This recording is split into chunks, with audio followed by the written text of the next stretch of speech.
Praise the Lord. सबको जय मसीह की। आइए आज हम उत्पत्ति के 6 अध्याय को पढ़ते हैं और देखते हैं कि परमेश्वर का आत्मा हमें आज इस अध्याय से क्या सिखाता है। तो आइए हम सबसे पहले अध्याय को पढ़ते हैं। मनुष्य जाति की दुष्टता। फिर जब मनुष्य भूमि के ऊपर बहुत बढ़ने लगे और उनके बेटियां उत्पन्न हुई, तब परमेश्वर के पुत्रों ने मनुष्य की पुत्रियों को देखा कि वे सुंदर हैं और उन्होंने जिसको चाहा उनसे विवाह कर लिया। तब यहोवा ने कहा, मेरा आत्मा मनुष्य से सदा लो विवाद करता न रहेगा, क्योंकि मनुष्य भी शरीर ही है। उसकी आयु 120 वर्ष की होगी। उन दिनों में पृथ्वी पर दानव रहते थे। और इसके पश्चात जब परमेश्वर के पुत्र मनुष्य की पुत्रियों के पास गए, तब उनके द्वारा जो पुत्र उत्पन्न हुए वे शूरवीर होते थे, जिनकी कीर्ति प्राचीन काल से प्रचलित है। यहोवा ने देखा कि मनुष्यों की बुराई पृथ्वी पर बढ़ गई है और उनके मन के विचार में जो कुछ उत्पन्न होता है वह निरंतर बुरा ही होता है। और यहोवा पृथ्वी पर मनुष्य को बनाने से पछताया और वह मन में अति खेदित हुआ।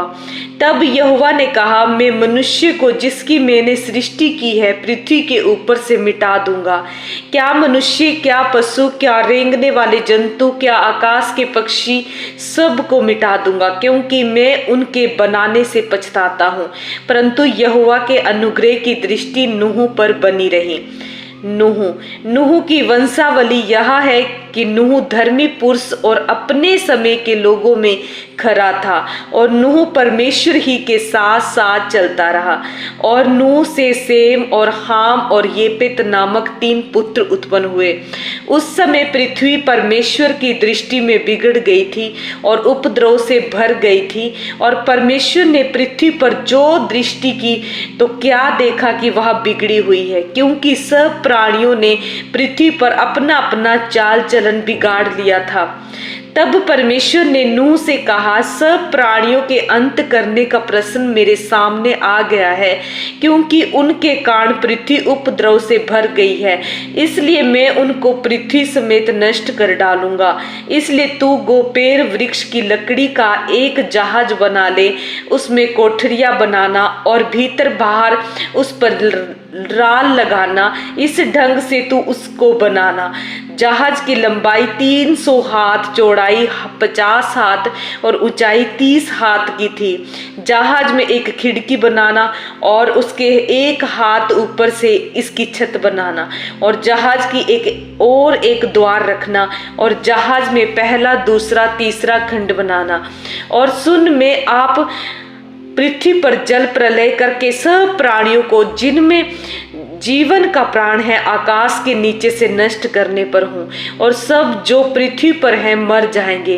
परंतु तेरे संग में वाचा बांधता हूँ, इसलिए तू अपने पुत्रों, स्त्रियों और बहुओं समेत जहाज में प्रवेश करना। और सब जीवित प्राणियों में से तू एक एक जाति के 2-2 अर्थात नर और एक मादा जहाज में ले जाकर अपने साथ जीवित रखना।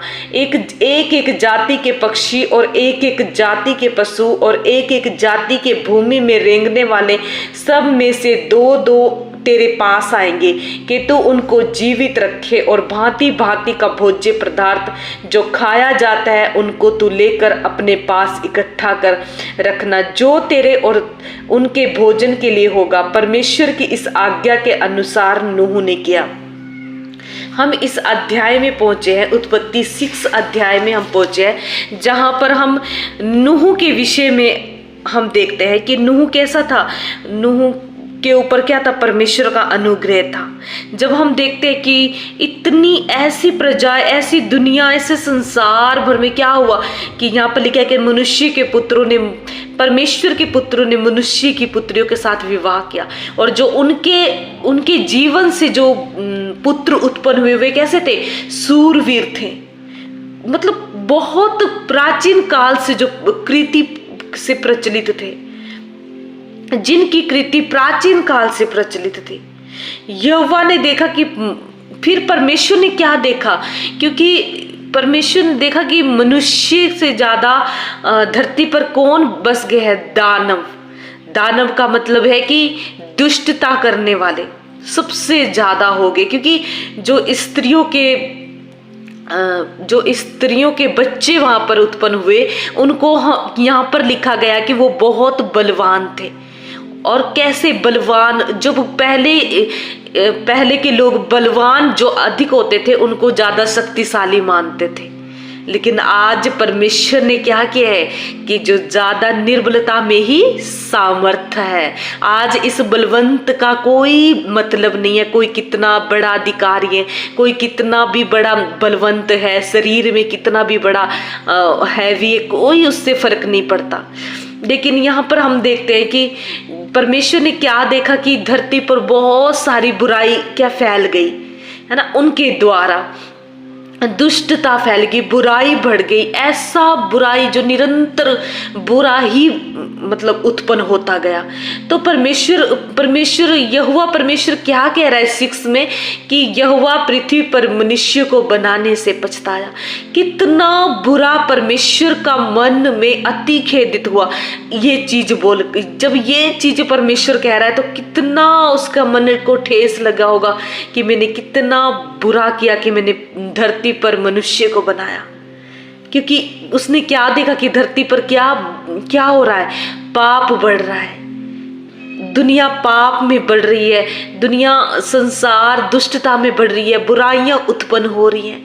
इसलिए परमेश्वर को इतना 6 और 7 में क्या बोलता है परमेश्वर कि मैं दुनिया में मनुष्य को बनाकर पछताया हूं, मेरा मन बहुत अति खेदित अंदर से हुआ है। और जब क्योंकि परमेश्वर ने जब मनुष्य की तरफ दृष्टि की तो उसको बहुत बुरा लगा। आज भी परमेश्वर हम सबसे यही कहना चाहता है, जितने भी जन आज बुराइयों में पड़े हैं, दुष्टता में पड़े हैं इस धरती के ऊपर, और उनको लग रहा है कि हमें कोई नहीं देख रहा, उनको लग रहा है कि हम इस अंधकार में और हमें कोई नहीं देख रहा है, लेकिन उन्हें एक है जो हमेशा अपनी आंखें हमारी ओर लगा के रखता है। वो हर समय हमारे हर पल की ध्यान रखता है, हर पल उसका ध्यान हमारी ओर लगा रहता है। एक है जो हमारी हर पल की खबर रखता है, हमारी दुष्टता को भी देखता है, हमारी अच्छाइयों को भी जो देखता है, जो हमारे मन को भी जांचने वाला परमेश्वर है। वो वचन में कहता है मैं तो हृदयों को जांचने वाला परमेश्वर। वो तो मन में भी यदि हम गलत सोचेंगे वो तो उसको भी भांप लेता है, जांच लेता है। तो परमेश्वर ने जब देखा कि धरती पर इतना पाप बढ़ गया तो उसने क्या किया, उसने दृष्टि की और क्या उसने योजना की नूह के समय में कि मैं अब किसी को भी मैं क्या करूंगा, मैं अब जीवित नहीं रखूंगा। सब कुछ जो मैंने बनाया है, जब इतना मैंने अपने बनाए हुए को जब मैंने बनाया था वो कितना अच्छा था, वो कितना सुंदर था, लेकिन आज उन्हीं के द्वारा क्या हो रहा है, धरती पर दुष्टता और पाप और गुनाह बढ़ रहा है। परमेश्वर ने फैसला किया नूह को छोड़कर मैं किसी को भी नहीं रखूंगा, सबको मैं विनाश कर दूंगा। क्योंकि नूह एक ऐसा व्यक्ति था जो इतनी गंदगी के बीच में भी रहकर अपने आप का जिसने पवित्र जीवन परमेश्वर के सामने रखा। प्रभु ऐसे व्यक्तियों को आज ढूंढता है, चाहे वो कितने भी पाप के गुनाहों के बीच में क्यों ना हो। परमेश्वर ऐसे इंसानों को, आज हम कहते हैं ना कि प्रभु हमें क्यों तो इस्तेमाल नहीं करता, क्यों हम अपने राज्य के लिए नहीं तूने चुना है, क्योंकि परमेश्वर ऐसे जनों को चुनता है जो उसकी आज्ञाओं का पालन करे और एक बार भी परमेश्वर से ना पूछे। परमेश्वर के काम के लिए जो हर पल तैयार है, हर पल परमेश्वर को हाँ कहें कि हाँ पिता मैं आता हूं तेरे काम के लिए।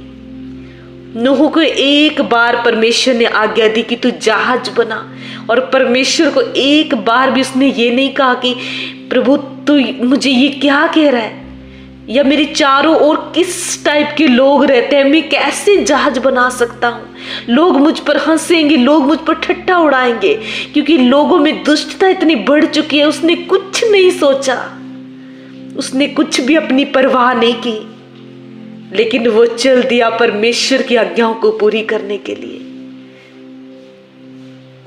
इतनी गंदगी के बीच में भी रहकर उसने अपने आप को पवित्र रखा, शुद्ध रखा और अपने आप को जीवित बलिदान करके परमेश्वर को चढ़ाया, जो आज परमेश्वर हमसे चाहता है। और हम देखते हैं सिर्फ एक नूह के बचने से उसका पूरा घराना उद्धार पाया। आज भी तो परमेश्वर हमसे वायदा करता है, एक के द्वारा, एक के ही विश्वास के द्वारा मैं पूरे घराने को उद्धार दूंगा। वो झूठे वायदे करने वाला परमेश्वर नहीं है, वो सच्चे वायदे परमेश्वर करता है हमारे जीवन में। वो इनको पूरा करते। जब उसने इसमें लिख दिया है तो उसको पूरा, उसने लिखित में ये दिया है और वो उसको पूरा करेगा। परमेश्वर ने क्या कहा अपने धर्मी बेटे को, नूह को, कि तू मेरी आज्ञा को मान, मैं जो कह रहा हूं तू वो कर, क्योंकि तू मेरे सामने विश्वास योग्य पाया गया, मेरे सामने तेरा जीवन प्रसन्न योग्य है। इतनी गंदगी के बीच में भी तूने कुछ भी ऐसा पाप और गुनाह नहीं किया। मैं तुझसे अति प्रसन्न हूं और जो मैं कहता हूं तू वो कर, कि तू और तेरा घराना और तेरे द्वारा जितने भी पशु पक्षी इस धरती पर नर मादा है, सब कोई बचाए जा सके। सिर्फ एक धर्मी जन के द्वारा कितने लोगों को बचाया गया, कितने नर मादा पशु पक्षियों को बचाया गया। सिर्फ एक ने प्रभु को अपना जीवन दिया। और जब हम आगे पढ़ेंगे इसको तो लिखा है कि सच में जब वो बना रहा था तो सच में ही लोग उसकी ठट्टा उड़ा रहे थे, क्योंकि लोग जानते थे। क्योंकि इस समय तक जब हम यहाँ पहुंचे, इस समय तक भूमि पर क्या नहीं पड़ता था। जब कैन को हम देखते हैं, वो भूमि पर फसल उगाता था, बारिश नहीं होती थी, सिर्फ ओस पड़ती थी, उसके द्वारा सिंचाई हुआ करती थी खेतों की। तो दुनिया हंस रही थी, ठट्टा कर रही थी कि नूह जहाज बना रहा है, लेकिन बारिश कहाँ होगी? बारिश का तो कभी सुना ही नहीं था, बारिश को तो कभी दुनिया ने देखा ही नहीं था। और जब नूह भी उनमें से एक ही था, उसने भी कभी बारिश को नहीं देखा था। लेकिन अगर हमने कुछ देखा भी नहीं, हमने कुछ जाना भी नहीं, यदि हमें परमेश्वर फिर भी हमें कुछ कार्य करने के लिए दे रहा है, तो हमें उसको निष्कपट होकर, निश्चल होकर, पूरी ईमानदारी से अपने आप को परमेश्वर के हाथों में समर्पित करना है। प्रभु जो आप कहेंगे मैं करने को तैयार हूं, क्योंकि आप ही हैं प्रभु जो हमारे लिए उत्तम योजना निकालते हैं। अगर नूह अपनी मनमर्जी करता, बोलता कि परमेश्वर आज तक तो कभी बारिश नहीं हुई, तो आप मुझे जहाज बनाने के लिए क्यों कह रहे हैं? अगर वो ऐसा करता तो क्या बचाया जाता? वो ना वो बचाया जाता और ना उसका परिवार और ना और। लेकिन हम देखते हैं उसने जैसे ही उसको आज्ञा मिली, उसने वो कार्य परमेश्वर की आज्ञा के अनुसार नूह ने किया। और हम देखते हैं ऐसी जनों को प्रभु आज अपनी सेवा के लिए चुनता है, जो दुनिया की भीड़ में, इस गंदगी में, इस अंधकार में रहते हुए भी खुद को प्रभु के हाथों में देते हैं, खुद को पवित्र जीवन जीते हैं, ईमानदारी रखते हैं, दुनिया को अपने कान नहीं देते, दुनिया को अपना मुंह नहीं देते, अपनी आंखें दुनिया की ओर नहीं लगाते, जो अपनी आंखें प्रभु की ओर लगाते हैं, जिनका भरोसा प्रभु की ओर है, जो परमेश्वर के संबंध में इतना गहरे डूब जाते हैं कि उनको स्पष्ट परमेश्वर की आवाज सुनाई देती है। और जो परमेश्वर के भय में चलता है, उसको परमेश्वर अपने बड़े कार्य के लिए चुनता है। इसको इतना बड़ा कार्य दिया गया कि आज भी इसके द्वारा इतिहास रचा गया कि उसने ये सब किया, कोई सवाल नहीं किया, लेकिन वो किया जो प्रभु ने कहा। हमें 6 अध्याय से परमेश्वर बहुत तरह से आशीष दे। मैं विश्वास करती हूँ जब हम उत्पत्ति से प्रकाशित वाक्य की पुस्तक में लेकर हमें प्रभु चल रहा है, तो परमेश्वर हर दिन हमें इसका प्रकाशन भी देगा, अद्भुत तरीके से हमें सिखाएगा भी। जो भी पवित्र आत्मा हमें सिखाना चाहता है, चाहे थोड़ा ही सिखाए, लेकिन वो हर अध्याय से हमें अपने में मजबूत करेगा, दृढ़ता से हमें लेकर चलेगा।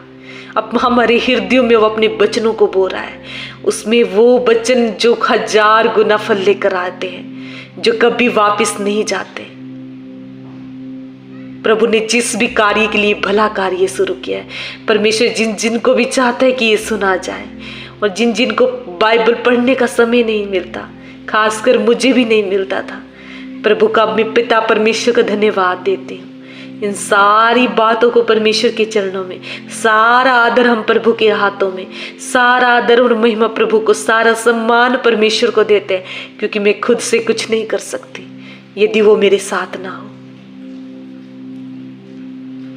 आप सबको परमेश्वर इस वचन के द्वारा आशीष दे, चंगाई दे, छुटकारे दे, बड़ी सामर्थ दे और अपने में लिए चले, प्रभु यीशु के सामर्थ्य और जीवित नाम से, आमीन।